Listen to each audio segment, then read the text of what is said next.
भाई Jinping tension में, क्योंकि उनको उनके ट्रंप से अच्छे रिश्ते नहीं और न भारत से। जिनपिंग को पता है कि अब ये जोड़ी मिलकर उसे पानी पिलाएगी। ट्रंप तो वो नेता हैं जिन्होंने अपने पिछले कार्यकाल में ही चीन के खिलाफ ट्रेड वॉर शुरू कर दिया था। चीन से आयात होने वाले सामानों पर भारी कस्टम ड्यूटी लगा दी थी।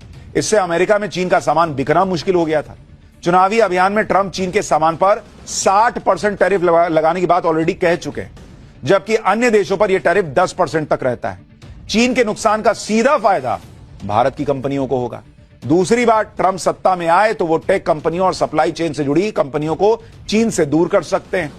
ऐसी कंपनियां चीन से दूसरे देशों में शिफ्ट हो सकती हैं जो ऑलरेडी कई हो रही हैं, और वो भारत आ सकती हैं। भारत का फायदा हो सकता है, जैसे कई कंपनियां ऑलरेडी भारत आ रही हैं। यानी ट्रंप का आना भारत के लिए अच्छी खबर है। अर्थव्यवस्था के मोर्चे पर चीन पहले ही जूझ रहा है।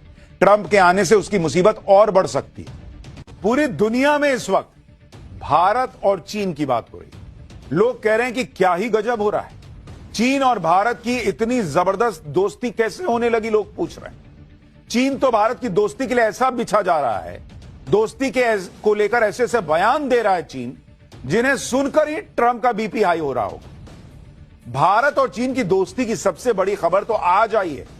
खबर यह है कि भारत और चीन के बीच बॉर्डर पर व्यापार शुरू हो सकता है।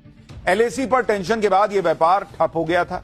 अब 5 साल बाद इसके फिर से तेजी पकड़ने की संभावना है। इसके लिए भारत और चीन के बीच बातचीत चल रही है। यह खबर डोनाल्ड ट्रंप के लिए एक बहुत बड़ा झटका है, क्योंकि ट्रंप इस वक्त ट्रेड को लेकर भारत और चीन दोनों से भिड़े हुए हैं।